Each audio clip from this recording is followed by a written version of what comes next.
Silakan duduk, silakan duduk, silakan duduk. Baik, puji Tuhan. Ya, lampu sudah dinyalakan, semuanya sudah. Shalom. Sekali lagi yang sebelah kanan shalom, yang di tengah shalom, yang sebelah kiri shalom. Sekarang kompak sama-sama dulu, lihat ke depan sama-sama bilang shalom. Wah. Senang saudara berjumpa kembali. Terima kasih para pemain musik. Begitu antusias mereka, saudara rasakan energi anak muda, betul ya? Ya, kita bersyukur untuk semuanya. Selama 10 hari saya tidak bersama dengan Bapak Ibu Saudara. Saya sangat rindu. Saudara rindu tidak? Itu senangnya kalau ada di dalam keluarga Tuhan, saling merindukan. Bilang sama-sama saling merindukan. Coba lihat wajah kiri kanan, bilang aku merindukanmu dalam Tuhan. Nah, lah iya, perjumpaan tanpa sebuah kerinduan adalah ritual. Semua akan biasa saja, tapi ketika kita memiliki kerinduan di dalam hati kita, maka itu yang membuat perjumpaan itu menjadi spesial ya. Itu sebabnya harus menjaga kerinduan di dalam hati ya. Kerinduan terhadap Tuhan, kerinduan terhadap pasangan, kerinduan terhadap keluarga, kerinduan terhadap jemaat Tuhan. Supaya apa? Perjumpaan itu menjadi spesial ya. Katakan perjumpaan yang spesial. Baik, saya cerita sedikit tentang 10 hari belum tidak bersama dengan saudara. Dan menarik dalam pelayanan selama 10 hari, kemarin hari Jumat saya bagikan juga. Nah, saya akan recap hari ini dan lebih singkat lagi. Selama 10 hari pelayanan di sana, di Bali lah gitu loh ya. Dan menarik sekali selama di sana ada banyak hal dikerjakan. Jujur karena biasa melayani dan orang lapangan, jadi kalau dalam ruangan pertemuan itu membosankan. Apalagi saya nggak tahan di ruang AC terus dari pagi sampai malam.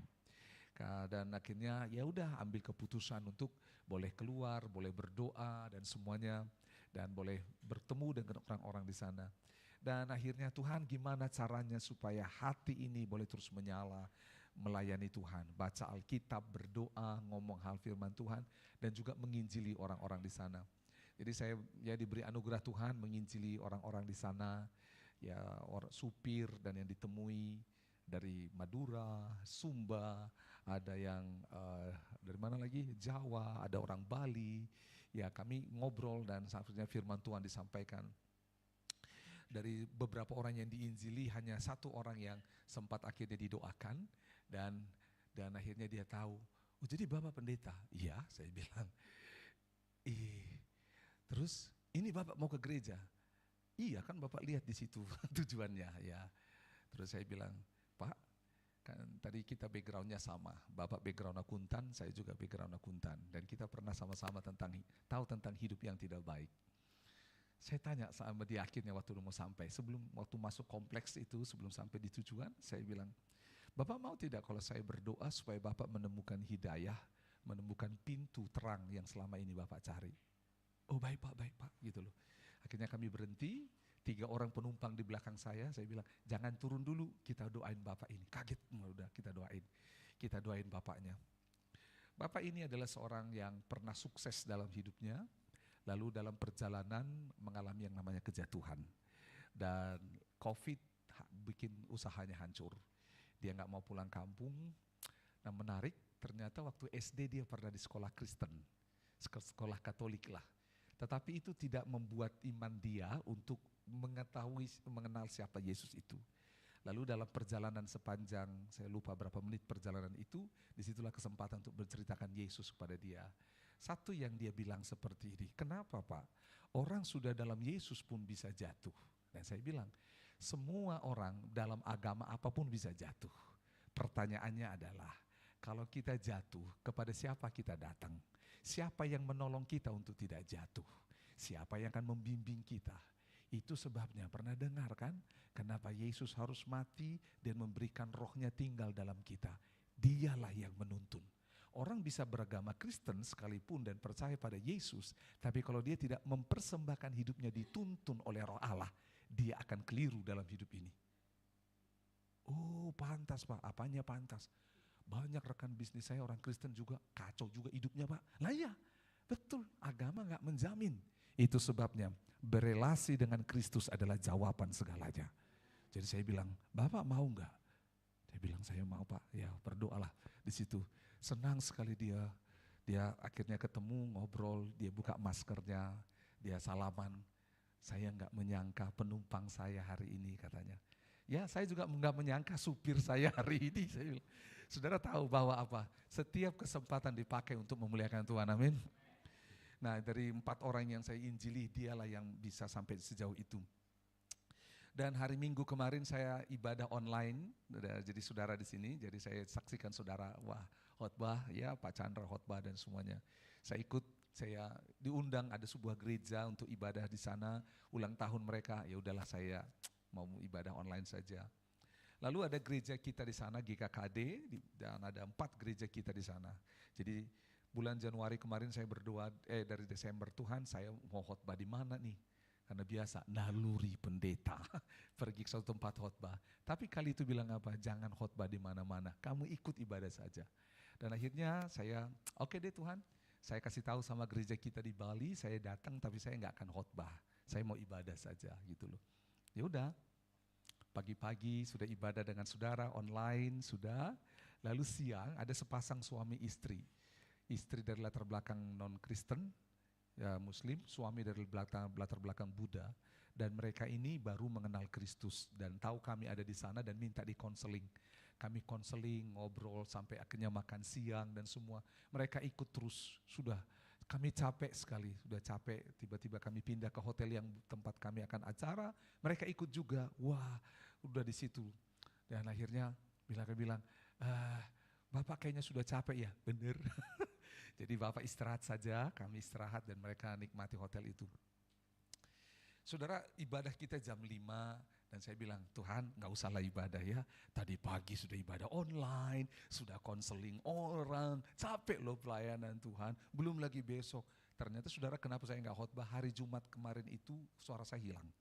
Saya bicara terlalu banyak, presentasi, ngobrol dan semuanya, saya sampai radang, minum pun sakit, jadi harus minum obat. Lalu oh ternyata ini yang bikin saya nggak perlu khotbah begitu loh. Tapi hari Minggu itu harus layani orang lagi. Aduh jadi bicara. Maksudnya yang konseling ini. Sudah selesai, udah lihat Tuhan nggak usah. Saya tidur-tiduran. Hati gelisah. Agus pergi ibadah. Sudahlah Tuhan. Agus pergi ibadah. Sudahlah Tuhan. Saudara pernah ngalami seperti itu? Ada dorongan dalam hati. Akhirnya apa? Saya nggak kuat. Jam 5:10 udah terlambat. Tuhan sudah terlambat. Ya kan salahmu. Oh iya Tuhan dalam hati. Baik saya pergi. Saya pergi ibadah, ya udah berjalan dengan luar biasa. Diminta bersaksi, saya bersaksi sedikit tentang bagaimana Tuhan sedang melawat Indonesia. By the way, saya mau sampaikan pada saudara, kami bersyukur sekali sepanjang tahun 2025 kami melihat dan mendengar bagaimana Indonesia sedang dituai. Kami bertemu dan berkumpul mendengar bagaimana suku-suku bangsa, suku-suku terabaikan yang saudara dan kita semua doakan sedang terbuka untuk mengalami lawatan Allah. Kami mendengar mujizat demi mujizat, pertobatan demi pertobatan, lahirnya jemaat rumah di antara suku-suku bangsa, bagaimana orang-orang itu dimuridkan dan bagaimana mereka dipakai Tuhan untuk membawa keluarga, kerabat, kenalan mereka kepada Kristus. Luar biasa, kami mendengar cerita bagaimana di berbagai tempat yang tidak bisa ditembus, Tuhan bisa masuk lewat media, Tuhan bisa datang lewat mimpi, Tuhan bisa pertemukan orang secara tidak sengaja, dan orang itu mengalami Tuhan dan dia membawa Kristus kepada keluarganya, kepada kampungnya. Kami mendengar kisah-kisah ajaib. Oleh sebab itu sebelum saya lanjut kesaksian ini, kita kasih tepuk tangan buat Tuhan Yesus dulu. Saudara dengar, saudara senang ya doa kita dijawab ya. Saudara senang kita berpartisipasi, gereja ini sangat rindu untuk Indonesia dari Sabang sampai Merauke, Miangas sampai Rote, semua menyembah Tuhan, amin. Nah jadi lanjut ceritanya. Lalu saya bersaksi lah seperti itu sudah. Waktu saya bersaksi, tiba-tiba ada seseorang masuk di tempat ibadah.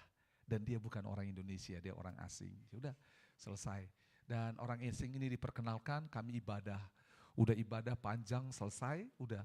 Pak Pendeta di sana salaman sama semua jemaatnya. Saya bilang, Pak Pendeta silakan salaman dengan jemaat, jangan urus saya. Saya lihat itu bule, tidak ada yang urus, saya tatangin aja. Kebetulan saya bisa bahasa Inggris sedikit. Lalu saya ngobrol sama dia, ngobrol. Singkat cerita, long story short, akhirnya ketahuanlah bahwa Dia datang ke Bali itu untuk mencari yang namanya kelepasan, kesembuhan. Karena selama 37 tahun dia dibelenggu oleh roh jahat. Nah gitu ya. Saya samarkan saja namanya. Nah, buatlah namanya Asli. Siapa? Asli, Ashley. Atau namanya supaya mudah namanya siapa ya? Supaya nggak ada sini Andin. Nggak ada nama Andin sini ya. Oke. Nah Andin ini sudah, jadi akhirnya dia ceritalah bahwa Pak Pendeta datang setelah selesai bilang kami udah berdoa untuk dia supaya dia ngalami kelepasan 4 jam. Oh begitu ya. Lalu ngobrol lagi. Saya mulai gali apa yang terjadi. Ternyata dia ini seorang yang hidupnya dipakai oleh sekelompok orang-orang yang penyembah roh kegelapan dan dia menjadi tumbal. Darahnya diambil, dia dipersembahkan di altar, macam-macam lah, semua hal buruk pernah dia alami. Selama 37 tahun, dan dia dari latar belakang keluarga Kristen yang cinta Tuhan. Saudara akan bingung, kok bisa? Dia cinta Tuhan, lalu ngobrol dan semuanya. Saya ajak dia, saya baca firman Tuhan. Sampai dia bilang, you know the original Bible text in the New Testament is in our language. Saya ngomong jadi. Dia bilang gini, bahas Alkitab dalam perjanjian baru itu bahasa kami. Saya pergi ke gereja tertua di dunia katanya. Oh, dia dari gereja ortodoks dan dia kasih tahu dia orang Yunani. Dan saudara tahu apa yang terjadi? Dia bilang, saya tahu firman Tuhan. Lo kalau tahu dia firman Tuhan buat apa kita doain? Gitu loh. Saudara pasti pusing. Kok bisa ya orang yang mencintai Tuhan dikuasai roh jahat dan semua. Panjang ceritanya sampai keluarga ini dihancurkan oleh sekelompok orang tertentu sehingga keluarga yang dikuasai oleh roh jahat. Dan saudara, ternyata dia sudah pergi berbagai tempat di seluruh dunia supaya dia mengalami kelepasan karena dia tersiksa. Dia tunjukin foto-foto sebelum dia, before and after. Waduh, itu jahat sekali. Dia ceritalah semua hal yang buruk dan waktu saya mendengar itu saya tidak percaya. Saya bilang, saya hampir tidak percaya. Kamu bukan orang yang pertama gak percaya. Kepada siapapun saya cerita ini, mereka gak percaya. Saya sudah pergi kepada berbagai gereja and they don't know how. Mereka gak tahu bagaimana cara urus saya. Dia bilang, dan dia sampai dia gak tahu. Dia bilang seperti itu. Dan akhirnya dia pergi ke berbagai negara supaya itu. Dan akhirnya satu kali dia googling, dia dapat di Bali ada sekelompok orang yang namanya bisa mengeluarkan roh dari dalam diri seseorang. Dan dia terbang, jauh sekali dia terbang sampai ke Bali. Dia nginap di sebuah tempat, waktu dia nginap di sebuah tempat itu, lalu dia datang ke resepsionis. Tahu gak tempat ini?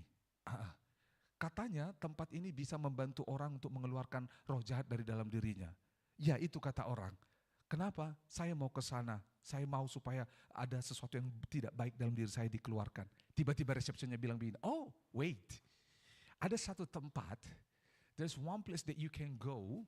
It's the church, gereja. Oh gereja apa? Dia bilang, saya sudah pergi kepada no. You can go to this church. Apa gerejanya? GKKD. GKKD, what's wrong about that church? Ada apa dengan gereja itu rupanya? Karena saya juga pernah ngalami, saya dibelenggu roh jahat, saya didoakan di gereja itu, dan saya akhirnya dilepaskan, makanya saya bisa kerja hari ini. Saudara dengar baik-baik, dan akhirnya dia pergi ke gereja itu, itulah kami ketemu. Dan saudara dengar, kenapa saya harus menceritakan ini? Lihat. Orang itu di front desk, di reception itu ngalami Tuhan di gereja kita. Dan dia bertumbuh dalam Tuhan sehingga dia menjadi apa? Saksi Kristus. Dia cerita, daripada lu pergi ke dukun ono, sono ada yang sudah terbukti, maknyus gitu loh. Saya buktinya. Saya ngalami Tuhan, saya dipulihkan, diselamatkan, saya dibebaskan. Sehingga akhirnya saya bisa kasih tahu sama ini orang. Enggak peduli setan apa yang ada dalam dirimu, enggak peduli seberapa lama engkau sudah dianiaya, dibelenggu oleh roh jahat, dengar baik-baik. Tidak peduli, ada Yesus yang bisa melepaskan, katakan amin. Itu sebabnya di gereja ini saudara dilatih, dimuridkan untuk mengalami Tuhan dan bertumbuh, sehingga kita bisa cerita sama orang lain bahwa Tuhan itu bukan teori. Cukup kopi teori. Tapi firman Tuhan harus menjadi nyata. Katakan amin. Dia cerita. Oh that's it. Gitu loh.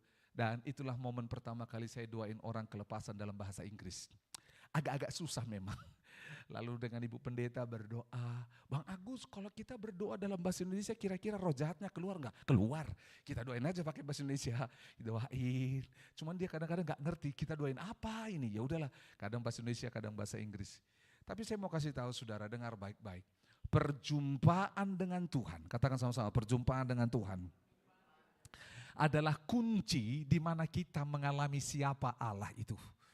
Saudara, ini yang terjadi.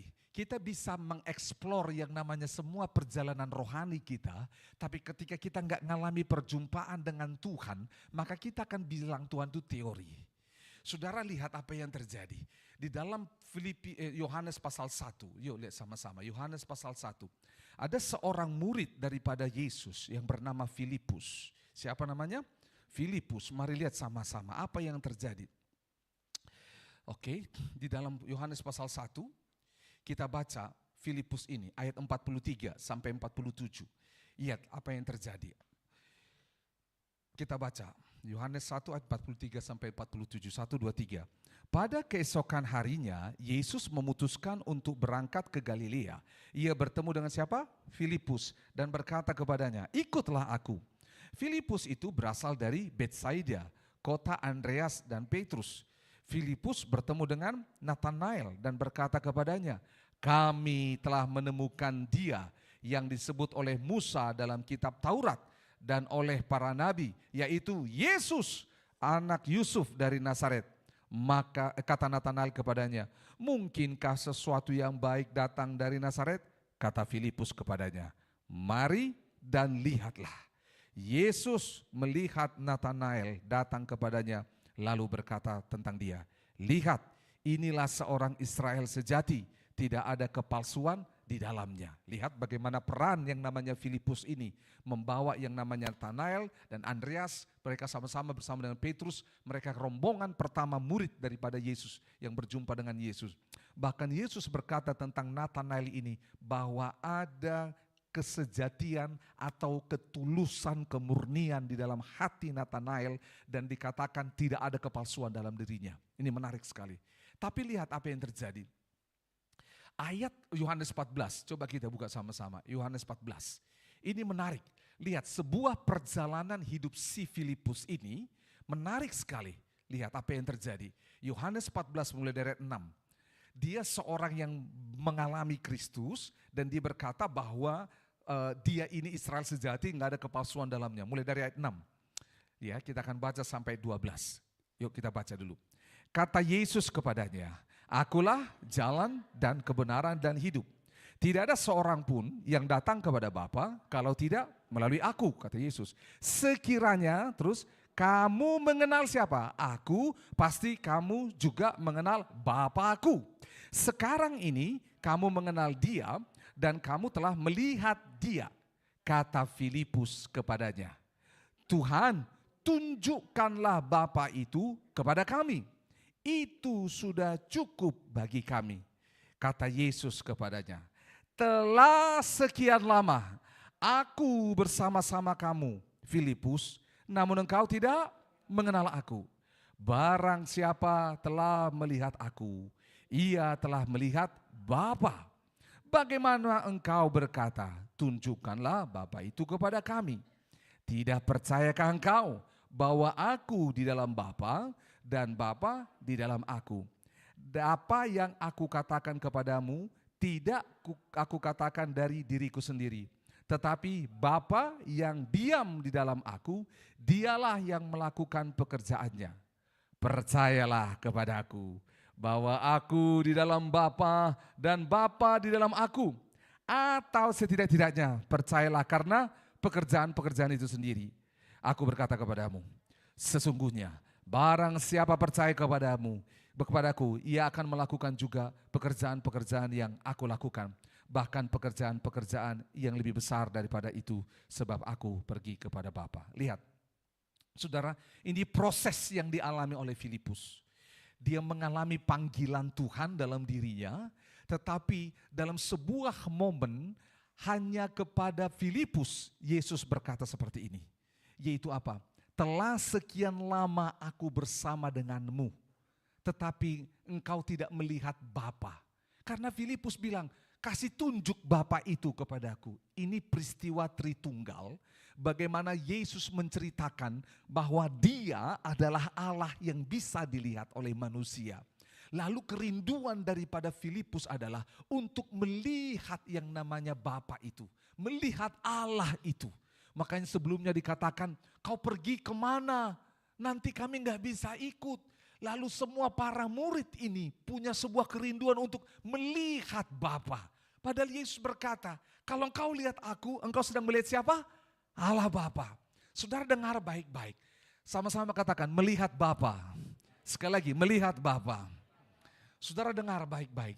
Seperti tema khotbah ini, yaitu memandang wajah Allah.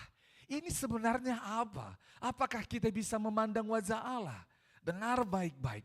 Kata memandang wajah Allah, melihat Bapa, ini adalah sebuah kerinduan yang dalam yang tercatat dalam sepanjang sejarah Alkitab. Saya bawa saudara jauh ke dalam kitab Perjanjian Lama, yaitu ke dalam kejauhan nanti nggak kelihatan kamera. Ke dalam Perjanjian Lama, ketika Allah menciptakan manusia serupa segambar dengan Dia, apa yang terjadi? Sewaktu manusia serupa segambar dengan Dia, sebelum manusia jatuh dalam dosa, katakan sebelum jatuh dalam dosa. Apa yang terjadi? Allah dengan manusia itu bercakap-cakap, saudara. Tapi bercakap-cakap di sini itu digambarkan dengan sebuah hubungan yang dekat, tidak ada batas. Itu dia. Namun di dalam Kejadian pasal yang ketiga, setelah manusia jatuh dalam dosa, katakan setelah manusia jatuh dalam dosa. Setelah manusia jatuh dalam dosa, manusia tidak melihat Allah lagi. Saudara boleh lihat situ dikatakan Kejadian pasal 3. Manusia itu yaitu Adam mendengar langkah kaki Allah. Dan manusia itu apa? Takut dan bersembunyi. Itu yang terjadi. So dengar, pada awalnya ketika Allah menciptakan manusia serupa segambar dengan Allah, manusia itu diberi privilege, diberi kehormatan untuk bisa memandang Allah. Tentu di dalam kemuliaan. Tetapi ketika manusia jatuh dalam dosa, nggak bisa lagi. Itu sebabnya kita muncul lobat ke dalam kitab Keluaran pasal 33. Masih ingat peristiwa di Gunung Sinai. Bagaimana Allah datang di sana. Allah berkata apa? Nggak ada seorang pun yang melihat wajah Allah dan tetap hidup. Pasti akan mati. Karena memang semua manusia sudah apa? Berdosa. Telah kehilangan kemuliaan Allah. Kemuliaan Allah inilah yang membuat manusia bisa memandang Allah. Itulah yang menjadi teriakan doa dari semua orang-orang dari zaman dahulu. Mau memandang Allah. Karena sejak manusia jatuh dalam dosa gak bisa lagi memandang Allah. Itu sebabnya Musa, kalau saudara baca di Keluaran pasal 33. Musa teriak, dia bilang, Tuhan, dari mana aku tahu bahwa Engkau menyertai bangsa yang besar ini? Berjalanlah bersama kami ya Tuhan. Keluaran pasal 33. Tuhan bilang, baik aku akan buktikan aku berjalan bersama denganmu. Aku akan datang di gunung ini dan aku akan tunjukkan kepada mereka bahwa aku menyertai bangsa ini. Doa puasa, kuduskan dirimu, tahirkan dirimu, semuanya. Dan Musa naik di atas gunung itu. Naik di atas. Saya sudah naik di atas itu. Jadi tapi gak ketemu Musa. Nah saya udah naik. Kita kembali lagi. Jadi waktu sampai di atas, kita tahu sama-sama apa yang terjadi. Saudara dengar baik-baik. Apakah Musa berjumpa dan melihat Tuhan? Kerinduan dia untuk melihat Tuhan. Supaya saudara mari baca sama-sama. Lihat dulu ya. Di dalam Keluaran 33. Oke. Ayat yang ke berapa ini? Ayat Keluaran 33 ayat 18. Coba buka. Keluaran 33 ayat 18. Coba di situ. Oke, ini yang katanya Musa. Jawabnya, perlihatkanlah apa? Kiranya kemuliaanmu kepadaku. Tuhan, perlihatkan kemuliaanmu. Karena apa? Musa sadar bahwa gak bisa manusia itu melihat Allah dan akan hidup. Itu sebabnya dibilang perlihatkanlah Tuhan. Perlihatkan, kau baca ayat 19 lagi, ayat 19. Yuk baca lagi, yuk. Tetapi firman-Nya, aku akan melewatkan segenap kegemilanganku dari depanmu dan menyerukan nama apa? Tuhan depanmu. Aku akan memberi kasih karunia kepada siapa yang kuberi kasih karunia dan mengasihani siapa yang kukasihani. Lanjut. Lagi firman-Nya, engkau tidak tahan terus memandang wajahku terus, sebab tidak ada orang yang memandang aku dapat hidup. Nggak ada. Tuhan masih butuh Musa untuk hidup. Ya, jadi nggak ada yang bisa. Jadi dia bilang itu sebabnya Musa meminta hal yang tepat. Perlihatkanlah kemuliaanmu. Lalu Tuhan bilang apa? Nggak ada yang bisa memandang wajahku. Loh, kok ini nggak apa hubungannya ya? Oke, dengar baik-baik. Saudara, kata wajah dan kata kemuliaan itu punya akar yang sama. Di dalam konteks firman Tuhan ini, ketika dikatakan memandang wajah Tuhan, itu sama dengan memandang kemuliaan Tuhan. Konteksnya adalah kemuliaan itu terpancar di wajah. Itu sebabnya hari-hari ini kalau saudara lihat, dari sana kita bisa lihat orang-orang bilang apa? Raut wajah. Raut wajahnya ketika muram kelihatan, betul? Kalau dia mengalami sebuah hal yang luar biasa mulia, wajahnya apa? Cerah, bersinar, betul tidak?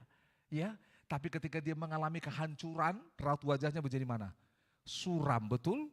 Matanya tidak ada cahayanya, wajahnya enggak bersinar, padahal sudah pakai apa? Skincare, tapi tetap enggak bisa. Karena apa? Itu dari dalam kepancarnya. Itu sebabnya, dengar baik-baik. Lihat, ketika berjumpa dengan Tuhan, kemuliaan itu datang nyata, dengar baik-baik. Itu sebabnya kenapa waktu Musa berkata perlihatkanlah kemuliaanmu, gitu loh. Musa tidak sedang melihat begini, dengar. Banyak orang berpikir bahwa kemuliaan Tuhan itu tentang pekerjaannya. Makanya Yesus bilang apa? Atau setidaknya percayalah kepada pekerjaan-pekerjaan itu. Artinya apa? Lewat perbuatan, mujizat, keajaiban Tuhan, kita bisa melihat kemuliaan Tuhan. Tapi ada yang lebih daripada itu. Yaitu apa? Pribadi Allah itu sendiri. Sama-sama bilang, pribadi Allah itu sendiri. Jadi bukan mujizatnya. Dengar baik-baik. Makanya kata Yesus pada Filipus, kau ketemu dengan aku, memandang aku sama dengan memandang Allah. Kalau engkau susah untuk memikirkan itu, mulailah dengan melihat pekerjaan, perbuatan yang ajaib yang kulakukan, yang tidak bisa manusia lakukan. Lihat, Musa sudah melihat pekerjaan Tuhan yang besar. Bagaimana mereka keluar dari Mesir dengan 10 tulah. Bagaimana mereka dipelihara di padang gurun. Tapi semua itu, dengar baik-baik, itu kemuliaan perbuatan Tuhan. Namun ada kemuliaan yang lebih besar lagi, yaitu apa? Pribadi Allah itu sendiri. Itu sebabnya dibilang ketika itu perlihatkanlah kiranya kemuliaanmu kepadaku. Apa kemuliaan yang diharapkan Musa? Kemuliaan yang diharapkan Musa adalah seperti manusia pertama kali diciptakan, yaitu apa? Bertemu muka dengan Allah. Itu kemuliaannya. Makanya Allah meresponi bilang, engkau tidak tahan memandang wajahku. Sebab tidak ada seorang pun, sebab tidak ada orang yang memandang aku dan dapat hidup. Nggak ada, akan mati. Kenapa mati? Karena manusia sudah apa? Jatuh dalam dosa. Karena keberdosaan manusia sehingga kita tidak bisa memandang yang namanya wajah Allah. Makanya kita tahu, baca dulu lanjut ayat ini yuk. Masih lanjut, lagi kata firman-Nya, engkau tidak tahan memandang wajahku, sebab tidak ada orang yang memandang aku dapat tahan hidup. Berfirmanlah Tuhan, ada satu tempat dekatku di mana engkau dapat berdiri di atas gunung batu. Apabila kemuliaanku lewat, maka aku akan menempatkan engkau dalam lekuk gunung itu. Lihat, kemuliaanku lewat. Itu berbicara tentang dirinya lewat, ya. Aku akan menempatkan engkau dalam lekuk gunung itu dan aku akan menudungi engkau dengan tanganku sampai aku apa? Berjalan lewat. Kemudian aku akan menarik tanganku dan engkau akan melihat belakangku. Tetapi wajahku tidak akan apa? Wajahku tidak akan kelihatan. Loh, saudara, kenapa? Pertama kita temukan, kenapa sampai wajahnya tidak kelihatan? Karena memang dia atas bilang, memandang kemuliaan Tuhan itu, Allah dalam segala kemuliaannya, enggak ada yang tahan, makanya akan mati, enggak ada yang bisa. Saudara, dengar baik-baik, kita akan kembali ke sini. Saudara, kalau lompat sampai di kitab Wahyu, bagaimana yang namanya Yohanes mendapat penglihatan di Pulau Patmos. Dia ketemu dengan Allah dengan segala kemuliaannya. Sampai jatuh, gak bisa lihat. Dalam bulan ini kita akan belajar tentang pribadi-pribadi dalam Alkitab yang dibawa Tuhan masuk ke dalam yang namanya nuansa memandang wajah Allah dan bagaimana perjumpaan itu mengubahkan hidup mereka. Kenapa? Dengar baik-baik. Kenapa ini penting? Katakan sama-sama. Kenapa ini penting? Sekali lagi, kenapa ini penting? Supaya saudara dan saya tidak sampai kepada Filipus itu. Kita punya hati yang tulus, ikut Tuhan. Tetapi kita berhenti sampai pada melihat pekerjaan Tuhan saja. Kita enggak sampai kepada melihat Tuhan. Kenapa ini penting? Begini saudara, dengar. Kadang-kadang kita berkata bahwa kemuliaan Tuhan nyata kalau sesuatu terjadi. Contoh ya, kita doakan orang yang kerasukan roh jahat, kita berdoa, dia lepas, dan dia sembuh, dia pulih, kita bilang kemuliaan Tuhan nyata. Terus kalau kemuliaan Tuhan, kalau dia nggak lepas, kita bilang kemuliaan Tuhan tidak nyata. Saudara paham maksud saya? Lagi, ada orang sakit, dibawa ke berbagai dokter dan semuanya nggak sembuh, didoakan sembuh. Wah, Tuhan ajaib, kemuliaan Tuhan nyata. Terus ketika didoakan tidak sembuh dan kita bilang apa? Kemuliaan Tuhan tidak nyata. Saudara, inilah yang Tuhan tidak mau, karena Filipus dibilang setidak-tidaknya percayalah kepada pekerjaan itu. Jangan stop pada pekerjaan mujizat itu. Ada yang lebih besar daripada mujizat itu, yaitu siapa? Yesus itu sendiri, Allah itu sendiri. Itu sebabnya lagu itu muncul. Walaupun gunung itu tak berpindah, terus tetap percaya Tuhan punya kuasa. Karena apa? Karena kita tahu bahwa sekali lagi keinginan diri manusia ini hanya sampai pada melihat Allah berbuat sesuatu. Tuhan mau bilang apa? Aku lebih besar dari perbuatan itu. Karena dengar, ini akan menolong saudara dan saya. Coba tunjuk kiri kanan, menolong engkau dan aku bilang. Karena dengar, pada zaman Yesus, ada banyak orang yang melihat perbuatan mujizat Yesus, betul? Ada banyak orang. Bahkan mujizat yang fenomenal, memberi makan berapa? 5.000 orang laki-laki. Belum termasuk perempuan. Belum termasuk anak-anaknya. Kita nggak tahu berapa yang membungkus yamu-yamu. Kita nggak tahu. Saudara dengar baik-baik. Apa yang terjadi? Yohanes pasal 6. Bagaimana firman Tuhan itu, Yesus berkata, sesungguhnya aku berkata kepadamu, kamu mengikuti aku karena apa? Roti yang turun dari sorga. Kamu mengikuti aku karena perbuatan-perbuatan ajaib ini. Tiba-tiba Yesus berkata, berterus terang, aku berterus terang kepadamu, akulah roti hidup itu. Lalu apa yang terjadi? Mereka berhenti. Jelas, saudara mulai baca itu. 60, 61, 62, 63 sampai 66. Dikatakan apa? Mereka akhirnya apa? Mengundurkan diri. Mereka mengundurkan diri. Dengar, kenapa ini penting? Banyak orang berhenti mengikut Tuhan karena perbuatan Tuhan. Mana Tuhan? Sama seperti orang ini. Saya bilang, saya bawa dia ke dalam firman Tuhan. Let's open the book of John. Ada seseorang yang sakit selama 39 tahun. And you say that you are only 37 years. Tiba-tiba dia bilang, you know, Yesus datang sama dia. Jesus never come to me. Yesus gak pernah datang sama saya. Alkitab itu beda dengan saya. Saudara lihat, faham maksud saya? Lihat, ketika kita gak ngalami, kita berhenti bahwa bilang Tuhan tuh gak ada. Ini masalah, sama-sama bilang ini masalah. Sama seperti mereka, 5.000 orang itu, gak tahu berapa ribu yang berhenti. Ya jujur kalau dilihat di Alkitab ini, sewaktu Yesus menyeberang itu enggak ada satupun yang ikut, hanya Yesus dan murid-muridnya yang selanjutnya. Tapi kita enggak tahu pada akhirnya apakah 500 orang, apakah 1.000 orang yang percaya ketika Yesus bangkit itu ada di antara yang makan ini. Tapi dengar baik-baik, supaya tidak berhenti dengan mujizat.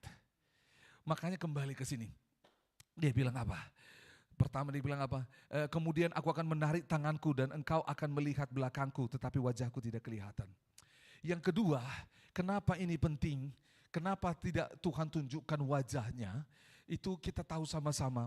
Di dalam Ulangan pasal yang keempat, saudara boleh baca nanti. Apa yang terjadi? Dikatakan, Tuhan menunjukkan dirinya kepada kita, tetapi kau tidak lihat rupa. Coba lihat dulu Ulangan pasal 4. Ini menarik. Saudara boleh bersabar bersama dengan saya, dengar baik-baik. Ulangan pasal 4. Ayatnya yang ke berapa ini? Oke, ayat yang ke-11. Oke. Lalu kamu mendekat dan berdiri di kaki gunung itu, sedang gunung itu menyala sampai ke pusat langit dan hingga gulita awan dan kegelapan. Ini bicara tentang bagaimana Tuhan datang di bangsa itu. 12, yuk sama-sama, 1, 2, 3. Lalu berfirmanlah Tuhan kepadamu dari apa? Tengah-tengah api. Jadi Tuhan itu datang dalam bentuk api. Terus apa lagi? Suara kata-kata kamu dengar, tapi satu rupa tidak kamu lihat. Hanya apa? Hanya ada suara. Loh kenapa Tuhan? Enggak ada rupa tapi hanya ada suara. Ini seperti radio. Betul? Ada suara tidak ada gambar. Saudara tahu enggak kenapa? Karena bangsa itu punya kecenderungan kalau Allah itu muncul dalam sebuah rupa, maka bangsa itu akan membuat sesuatu yang seperti rupa itu. Kita tahu, Allah tahu tabiat bangsa itu. Kalau Allah muncul dalam namanya seperti Raja Wali, mereka akan bikin Raja Wali. Makanya saudara, kalau saudara pergi ke Israel, saudara bisa lihat itu peristiwa ketika yang namanya bangsa Israel ini, mereka itu dipagut ular, betul ya? Apa dikatakan? Bikin apa? Patung ular, tembaga. Terus dia bilang, barang siapa yang melihat ular itu, dia akan apa? Sembuh. Saudara benar apa yang terjadi? Sembuh. Padahal kalau saudara baca di dalam Yohanes pasal 3, itu artinya bahwa Yesus sedang ditinggikan, disalibkan, mati, dan siapa yang memandang berharap kepada Yesus selamat. Itu artinya. Tetapi bangsa Israel sejak peristiwa padang gurun, mereka membuat yang namanya ular tembaga itu menjadi Tuhan mereka. Sesembahan mereka. Mereka menyembah itu. Itu sebabnya Allah tidak memberikan rupa. Karena apa? Akan cepat dibikin patungnya. Wah, kita sembah ini. Kita sembah. Masih ingat? Kita kalau flash mundur lagi dalam kitab Keluaran. Ketika bangsa itu menantikan Musa yang naik ke atas gunung Sinai itu 40 hari. Mereka lama berkata, salona ini Musa, pakai bahasa Makassar mereka. Lama sekali ini Musa di atas. Jangan-jangan dia nggak kembali lagi. Jangan-jangan dia sudah mati. Apa yang dibilang? Marilah kita membuat apa? Patung. Coba lihat. Karena apa? Memang tabiat manusia itu adalah menyembah sesuatu. Mereka sedang void, punya kekosongan. Harus ada yang disembah. Mereka lihat yang namanya Tuhan, api, bagaimana menyembah api? Asap, bagaimana ini? Dan mereka nunggu sekian lama. Mereka buat patung lembu. Itu loh. Karena apa? Mereka lihat bangsa-bangsa di Mesir. Dan mereka lihat bangsa-bangsa sepanjang perjalanan di padang gurun. Masing-masing punya dewa, punya Tuhan yang disembah. Kita siapa Allahnya? Kita nyembah siapa? Gitu loh mereka itu. Nyari. Sehingga akhirnya apa? Mereka buat patung sesembahan mereka itu. Gitu loh. Dan saudara tahu apa yang terjadi?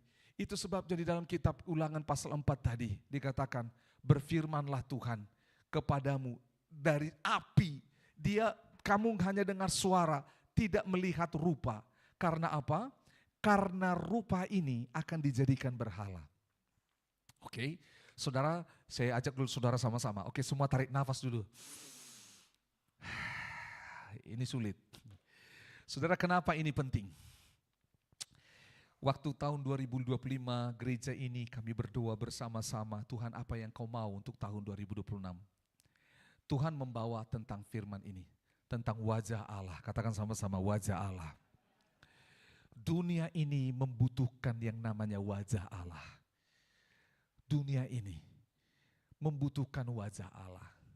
Dan sepanjang tahun ini kita akan belajar bahwa wajah Allah, kemuliaan Allah akan nyata di dunia ini melalui kita anak-anaknya. Katakan amin. Itu sebabnya inilah cara di mana Tuhan mengutus saudara di sekolah, di kampus, di lingkungan kau bekerja. Yaitu membawa kemuliaan Tuhan.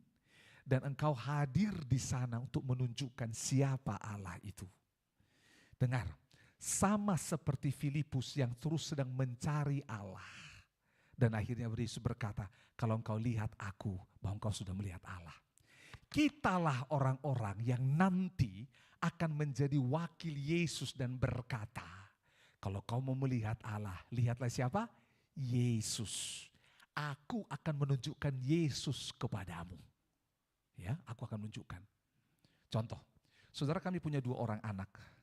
Yang pertama Shan, yang kedua Kava. Saudara dengar, saya sudah cerita kemarin.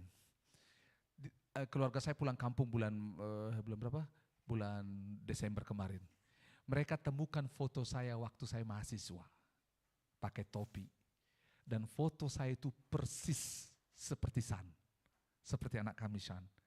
Jadi itu betul-betul anak kami. Enggak perlu tes DNA.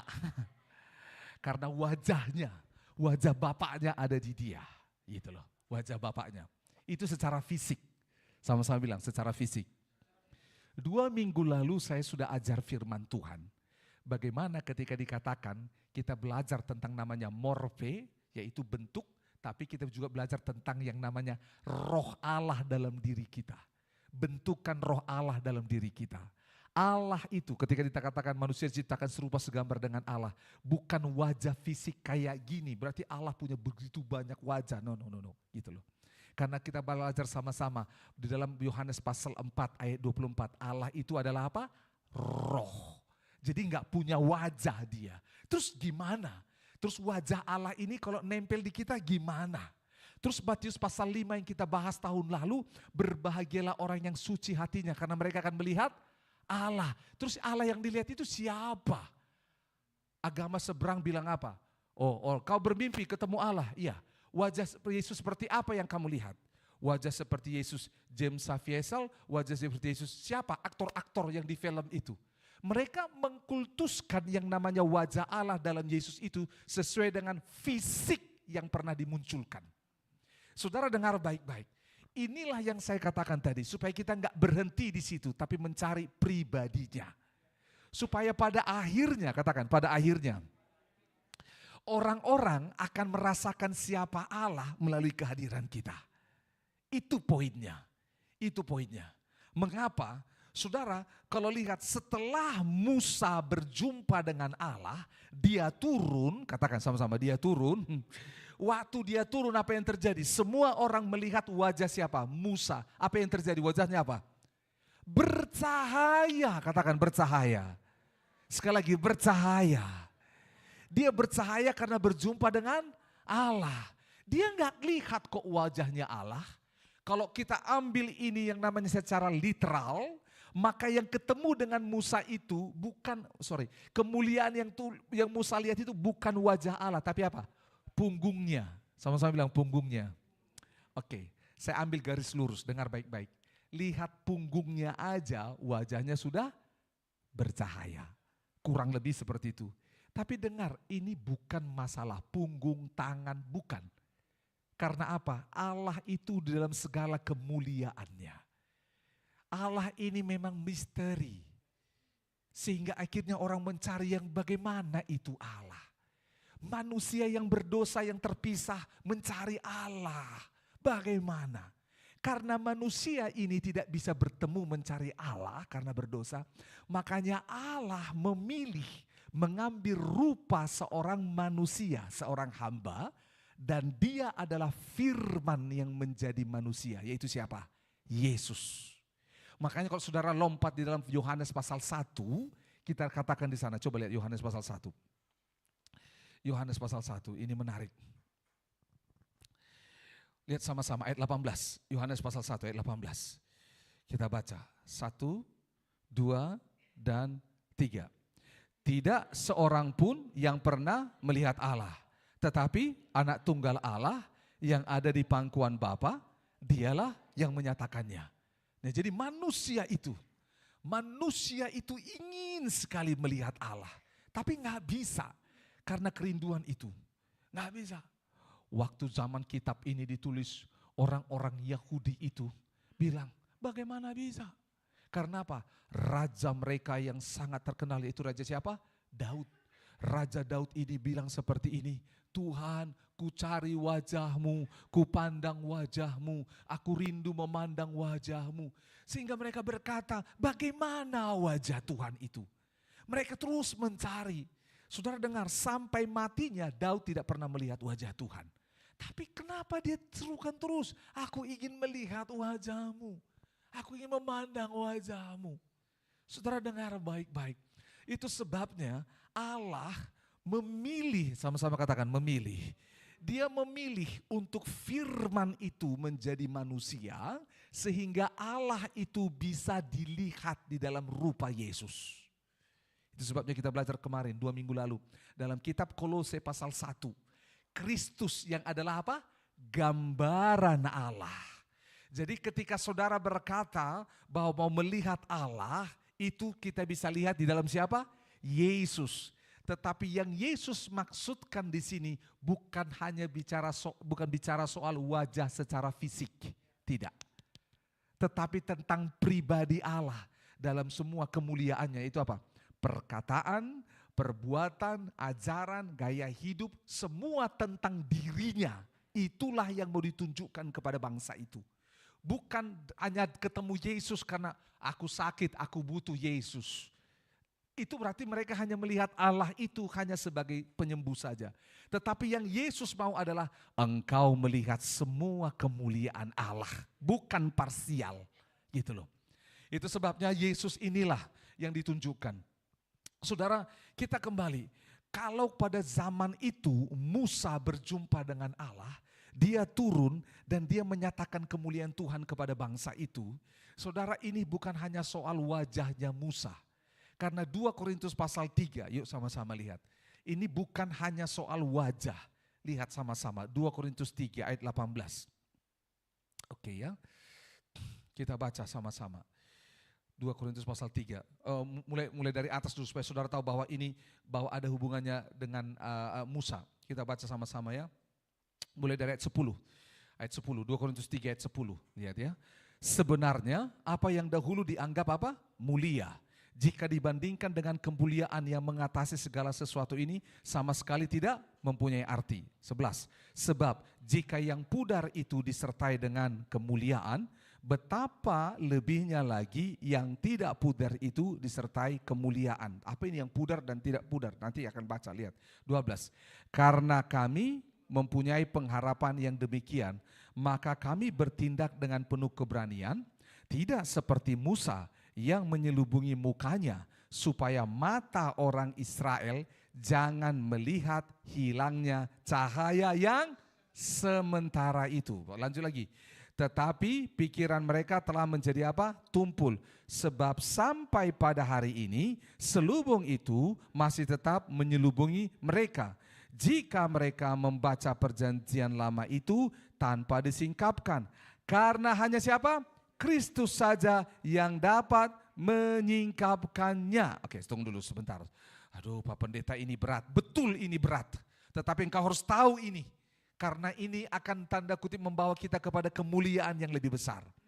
Jadi Musa udah berjumpa dengan Tuhan di atas gunung dengan Allah. Lalu akhirnya apa? Kemuliaan Tuhan itu nempel di Musa, secara khusus di wajahnya Musa terlihat. Musa turun, wajahnya bersinar. Katakan, wajahnya bersinar. Nah, itu sebabnya saudara lihat dalam agama tertentu, bahkan Nabi Musa wajahnya hanya dibentukkan sinar, tidak ditunjukkan wajah. Karena konsep dari ayat ini di dalam Keluaran pasal 33. Tapi apa yang terjadi? Yang namanya kemuliaan Tuhan di wajah Musa ini temporer.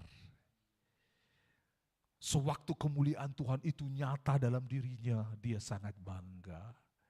Tapi temporer, karena temporer dia tutup karena dia malu kehilangan cahaya itu. Lucu, tapi ini sedikit mirip. Saya nonton film SpongeBob. Saya udah pernah nonton? Lalu ada satu orang temannya SpongeBob namanya Squidward. Lalu Squidward ini sedang bekerja di restoran Krabby Patty, Krabby Patty. Lalu dia jalan, tiba-tiba cung, jatuh, kebentur, kepalanya, ke meja, macam-macam lah. Pangpung seperti itu, pung. Aduh, sampai akhirnya wajahnya hancur. Wajahku katanya. Waktu dia buka seperti ini, tiba-tiba dia jadi apa? Ganteng sekali, betul. Sampai semua orang, sampai orang pingsan dan segala macam. Ya semua jatuh lihat dia, wah ganteng sekali dia. Ganteng sekali, benar. Wah, kemana dia? Semua orang ikuti dia. Wah, semua orang ikuti dia. Sampai dia mandi di rumahnya pun. Wah, ini bajunya Squidward dan semuanya. Wah, sampai dia awalnya oke, dia senang, betul? Karena apa? Ganteng, dia lihat wajahnya, tidak ada orang seganteng aku di Bikini Bottom ini. Tidak ada. Dia belum bertemu Agus. Oh dia, saudara tahu apa yang terjadi? Waktu itu dia senang sekali. Tapi dia enggak tahan dengan kemuliaan itu, tanda kutip. Dengan wajah yang ganteng bersinar itu. Dia stres. Sampai akhirnya dia lari ketemu lagi SpongeBob. SpongeBob tolong aku, kembalikan aku. Gitu loh. Kembalikan aku. Waktu dia kembali, pung, jatuh lagi, pung. Wah, awalnya percobaannya dipikir berhasil. Tambah ganteng wajahnya. Wah, tambah banyak orang ikutin dia gitu loh. Stres dia. Tapi ya akhirnya berhasil, wajahnya akhirnya kembali jelek lagi, ya kan? Kan ada lagunya itu ya.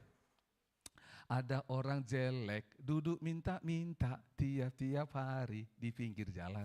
Ada kan lagunya itu loh seminggu? Pada suatu hari Yesus melalui, orang jelek itu ganteng wajahnya. Ganteng wajahnya. Diubah liriknya itu dari seorang teman kelompok PA saya yang memang dia merasa dirinya jelek. Jadi setelah dia persekutuan, dia dilayani kelepasan, dia terima gambar dirinya yang jelek, dia ciptakan lagu itu. Dialah itu, ganteng wajahnya. Jadi satu rumah saya, satu kos-kosan kami. Dia sisiran, ganteng wajahnya, orang jelek itu ganteng wajahnya. Saudara dengar baik-baik, tujuan saya menceritakan ini supaya saudara tahu bahwa apa? Manusia tidak sanggup menahan kemuliaan Tuhan itu. Enggak sanggup. Makanya Musa wajahnya itu pudar, gitu kemuliaan itu, dan dia malu. Dia mau terus. Nah, itu adalah gambaran, katakan gambaran. Itu adalah bayangan, katakan bayangan. Bayangan kemuliaan yang akan datang. Karena apa? Come and go. Tetapi itu sebabnya firman ini dikatakan, bangsa itu, bangsa Yahudi itu, mereka itu masih tertutup di dalam yang namanya kain itu. Masih menantikan kemuliaan itu. Padahal sudah datang dalam wujud siapa tadi? Yesus Kristus, dialah kemuliaan itu. Makanya kita baca terus ayat yang ke-15. Bahkan sampai pada hari ini, setiap kali mereka membaca kitab Musa, ada selubung yang menutupi hati mereka. Nah ini yang kita bahas. Kenapa saudara kita perlu belajar memandang wajah Allah, kemuliaan Allah, supaya semua selubung, katakan semua selubung itu dibuka. 16. Tetapi apabila hati seorang berbalik kepada Tuhan, maka selubung itu diambil daripadanya. 17. Sebab Tuhan adalah apa? Roh. Dan di mana ada roh Allah, di situ ada kemerdekaan. 18. Dan kita semua mencerminkan kemuliaan Tuhan dengan muka yang tidak berselubung. Terus, dan karena kemuliaan itu datangnya dari Tuhan yang adalah roh, terus maka kita diubah menjadi apa? Serupa dengan gambarnya dalam kemuliaan yang semakin besar. Wajah Allah, gambar Allah yang adalah Kristus, yang adalah firman, inilah yang menjadi roadmap, peta wajah kita untuk berubah. Sehingga ketika kita masuk dalam proses ini, kita ketemu siapapun mereka bilang apa? Aku lihat Kristus, aku lihat Allah dalam dirimu. Karena itu sebabnya firman Tuhan terakhir sebelum kita berdoa. Ini satu doa daripada Raja Daud yang bisa menolong kita mengerti yang namanya wajah Allah. Yuk sama-sama buka Mazmur pasal yang ke-17. Ini menarik sekali. bagaimana ini menolong saudara dan bisa menjadi kesimpulan daripada firman Tuhan yang sudah kita baca. Mazmur pasal 17. Kita baca sama-sama yuk. Mulai dari ayat 1. Perlahan-lahan. 1, 2, 3. Doa Daud, dengarkanlah Tuhan perkara yang benar. Perhatikanlah seruanku, berilah telinga akan doaku dari bibir yang tidak menipu. Dengar ya, sambil membaca ini kita akan melihat bagaimana yang namanya persiapan bisa memandang wajah Tuhan. Ada dikatakan bibir yang tidak menipu. Terus 2, daripadamulah kiranya datang penghakiman. Matamu kiranya melihat apa yang benar. Melihat hidup kita yang benar. 3, bila engkau menguji hatiku, memeriksanya pada waktu malam dan menyelidiki aku, maka engkau tidak akan menemui sesuatu kejahatan. Mulutku tidak terlanjur. Tentang ini ya, semua ya, sekali lagi sambil membaca ini saudara temukan prinsip-prinsip supaya pada akhirnya kita bisa melihat wajah Tuhan itu. 4, tentang perbuatan manusia sesuai dengan firman yang engkau ucapkan. Aku telah menjaga diriku terhadap jalan orang-orang yang melakukan kekerasan. Langkahku tetap mengikuti jejakmu, kakiku tidak goyang. Dapat ya? 6, aku berseru kepadamu karena engkau menjawab aku, ya Allah. Sendengkanlah telingamu kepadaku, dengarkanlah perkataanku. Tunjukkanlah kasih setiamu yang ajaib, ya Tuhan, ya Engkau yang menyelamatkan orang-orang yang berlindung pada tangan kananmu terhadap pemberontak. Oke, stop dulu, supaya saudara pikir, loh Allah itu kan roh, lalu kenapa kata Raja Daud, tanganmu menolong aku, sendengkanlah apa? Telingamu. Berarti Allah itu kayak manusia. Nah, ada bagian teologia yang bisa membuat manusia, ini adalah gelambalan Allah antropos manusia ini, Allah menggunakan elemen manusia ini untuk bisa membuat kita mengerti tentang Allah. Gitu loh. Makanya dikatakan Allah yang mendengar doa, dikatakan telinga. Karena manusia mengerti bahwa pendengaran itu di mana? Di telinga. Itu loh. Jadi Allah menggunakan bahasa itu. Oke ya, supaya saudara paham. Ayat 8, peliharalah aku seperti biji mata dan sembunyikanlah aku dalam naungan sayapmu terhadap orang-orang fasik yang menggagai aku, terhadap musuh nyawaku yang mengepung aku. Mereka tidak menunjukkan belas kasihan, mereka membual, mereka mengikuti langkah-langkahku, mereka sekarang mengerumuni aku, mata mereka diarahkan untuk menghempaskan aku ke bumi. Rupa mereka seperti singa yang bernafsu untuk menerkam, seperti singa muda yang mengendap di tempat yang tersembunyi. Lihat apa yang terjadi. Lihat ya, itu pergumulannya Daud. Apa yang terjadi? Dia ngomong seperti ini. 13. Bangunlah Tuhan, hadapilah mereka, rebahkanlah mereka, luputkanlah aku dengan pedangmu daripada orang fasik. 14. Luputkanlah aku ya Tuhan dengan tanganmu dari orang-orang dunia ini yang bagiannya adalah dalam hidup ini. Biarlah perut mereka dikenyangkan dengan apa yang kau simpan, sehingga anak-anak mereka menjadi puas dan sisanya mereka tinggalkan untuk bayi-bayi mereka. 15, baca sama-sama, 1, 2, 3.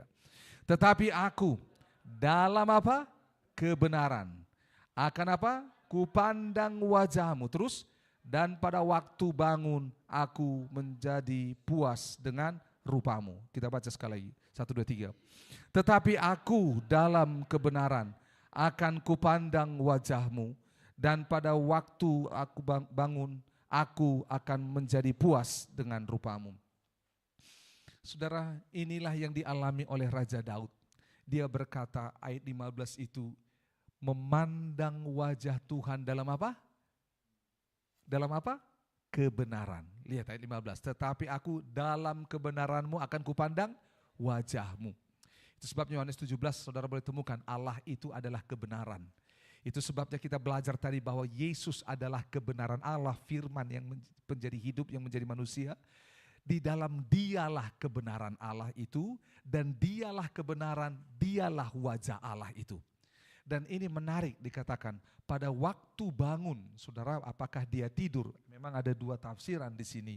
Yang dikatakan bangun seperti manusia tidur, tetapi lebih daripada bangun pada waktu kita mati nanti, kita akan puas. Karena waktu kita mati, yang kita lihat bukan wajah iblis, bukan wajah sang pendakwa, tapi rupa Allah.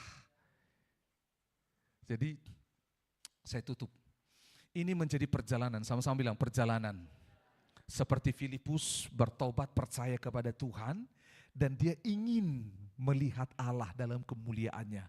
Dan Yesus berkata, engkau melihatnya di dalam siapa? Dalam Yesus. Oke, jembatani aku Yesus untuk bisa melihat Allah. Yesus bilang apa? Lihat perbuatan-perbuatanku, ya itulah kemuliaanku. Tapi lebih dari perbuatan itu adalah pribadi Allah. Karena Yesus enggak mau seperti 10 orang kusta. Berapa orang yang sembuh? 10 orang sembuh, betul? Tapi berapa orang yang kembali? 1. 9 orang ini hanya melihat kemuliaan Tuhan dalam pekerjaan Tuhan. Tapi yang 1 ini melihat kemuliaan Tuhan dalam pekerjaan Tuhan dan dalam pribadi Yesus.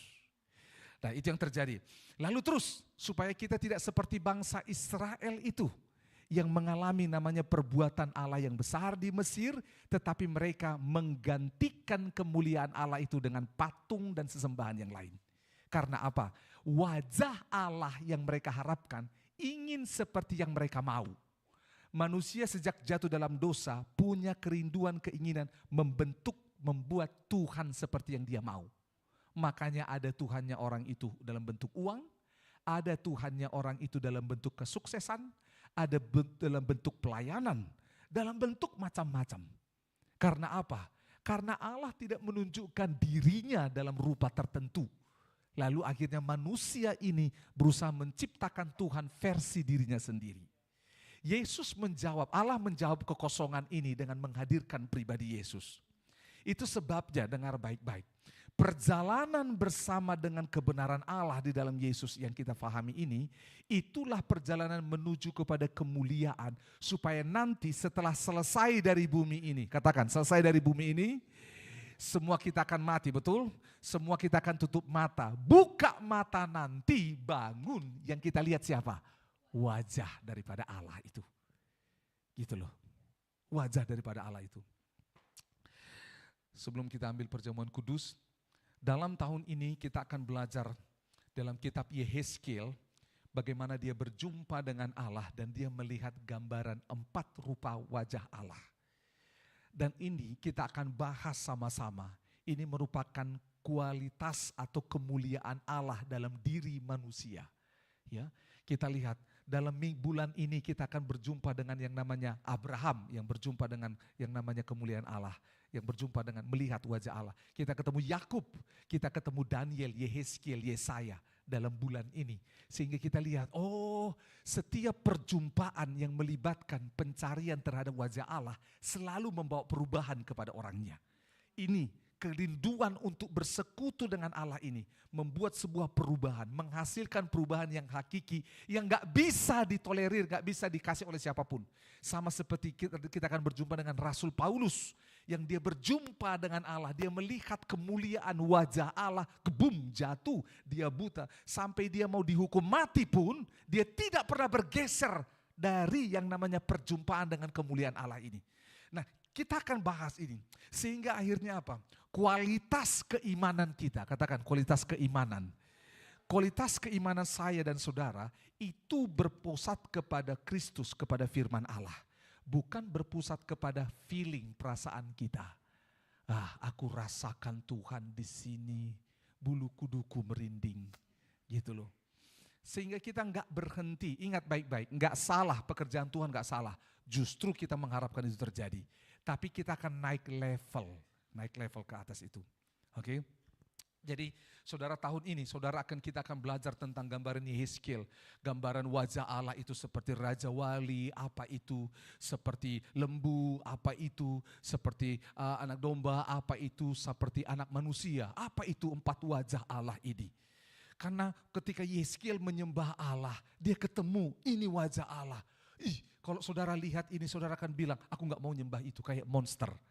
Tetapi sebenarnya itu adalah sebuah penglihatan. Dan nanti kita akan belajar. Ketika kita mengerti tentang 4 wajah ini, itu berbicara tentang kualitas keimanan kita. Sehingga orang melihat Kristus dalam diri kita. Amin. Saya mau tutup dengan sebuah cerita yang luar biasa. Dan setelah ini kita akan sama-sama melihatnya. Ada seorang misionaris yang membawa Injil ke Cina. Namanya siapa? William Carey. Ke India itu William Carey, Hudson Taylor. Nah, jadi Hudson Taylor ini dia membawa Injil sampai ke Tiongkok. Dia belajar bahasa Tiongkok dan dia sampai pakai baju kayak pola orang Tiongkok. Ada satu orang percaya pertama yang dia muridkan, namanya Mr. Ni. Lalu Ni ini bilang seperti ini, Hudson, kapan kabar baik ini sampai ke negerimu? Dia bilang, oh kabar baik, apa maksudmu?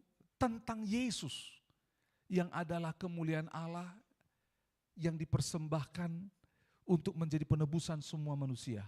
Sehingga saya percaya, kamu percaya dan kami percaya. Oh, Hudson bilang gini, udah lama, lamanya kapan? Ratusan tahun. Tiba-tiba dia bilang begini, kenapa kamu baru datang? Maksudnya, ayahku 20 tahun yang lalu sudah meninggal. Dia adalah orang yang terus bercerita kepada saya, akan datang sebuah kemuliaan yang besar dari atas yang akan mengubahkan seluruh manusia. Tapi sampai mati ayahku tidak pernah dengar cerita tentang Yesus. Dan tidak pernah berjumpa dengan orang pengikut Yesus. Jadi ini bercerita, kenapa baru sekarang datang? Saudara tahu apa yang terjadi? Akhirnya Hudson Taylor menulis sebuah buku dari perkataan itu. Mengapa baru sekarang aku lihat Yesus, aku dengar Yesus? Saudara, ini yang mendorong salah satu kenapa kami diberi beban Tuhan untuk gereja ini. Supaya apa? Orang-orang di kampus saudara, di kantor saudara, di lingkungan saudara tinggal. Di lingkungan kita bersama, di bangsa ini. Mereka menantikan Tuhan. Kalau kualitas Tuhan itu tidak ada dalam diri kita, kita nggak berani ngomong sama mereka. Seperti Paulus berkata, ikutlah aku seperti aku mengikuti Kristus. Kita nggak berani cerita. Jujur saudara, ini online semoga tidak digunakan untuk hal tidak baik. Saya dapat tahu bahwa pembicaraan di Grab, maaf nggak sebut nama, di online taksi itu direkam oleh aplikasi dari supir itu. Itu direkam. Saya sempat berhenti untuk menyampaikan Injil pada orang-orang seperti ini. Karena saya diberitahu itu direkam, hati-hati. Tapi saudara tahu apa yang terjadi? Saya tidak bisa tahan. Tuhan kau buat aku naik Grab ini, naik online taksi ini. Dari sekian banyak yang saya order, dia Tuhan kasih. Saya percaya ada maksudnya Tuhan. Sehingga saya gak bisa tahan ngomong tentang Yesus sama dia. Saya cerita dan saya gak malu menceritakan dia. Ini bukan proses kristenisasi. Tapi ini proses perjalanan hidup yang sudah Tuhan lakukan seperti Filipus. Tuhan temukan Filipus, Tuhan tunjukkan kemuliaannya kepada Filipus. Dan saudara tahu di dalam Kisah Rasul pasal 8, Filipus satu-satunya murid yang dibawa Tuhan terbang. Kalau Paulus bisa jalan di atas air, Filipus bisa terbang melampaui sebelum Flash ada, Filipus sudah pernah. Sebelum Superman ada, Filipus sudah pernah. Dengan kecepatan, apakah cahaya, kah angin, kah, boom, dibawa oleh Tuhan. Filipus sudah pernah. Saudara, kenapa Filipus itu yakin dan dia bisa cerita sama sida-sida Ethiopia? Sida-sida Ethiopia ini adalah seorang pembesar yang kalau dia jalan pasti banyak pasukannya. Saudara, kenapa dia berani? Kenapa dia cerita? Itu bukan sebuah kewajiban, tapi itu cerita hidup, katakan cerita hidup. Saya ngomong sama supir taksi ini karena apa? Itu cerita hidup saya, gitu loh. Saya bilang sama dia, Pak, dia bilang agama ini bukan soal agama, Pak. ini lebih daripada agama. Karena apa? Hidup saya ngaco, Pak. Hanya pribadi itu yang bisa ubahin. Kalau ada yang lain saya ikut, Pak. Masalahnya nggak ada. Makanya dia bilang hanya dia jalan kebenaran dan hidup. Nggak ada yang lain, Pak. Karena hanya dia. Sampai dia nggak bisa ngomong lagi. Oh. Karena sudah dikunci jalannya, Pak. Saudara, kenapa? Karena itu tadi. Seperti ini bilang apa? Kenapa baru sekarang? Saudara dengar baik-baik. Kalau kita faham tentang wajah Allah, kemuliaan Allah, saudara akan ngomong sama orang lain. Kau mau lihat Tuhan, lihat siapa? Lihat saya. Karena susah hari ini.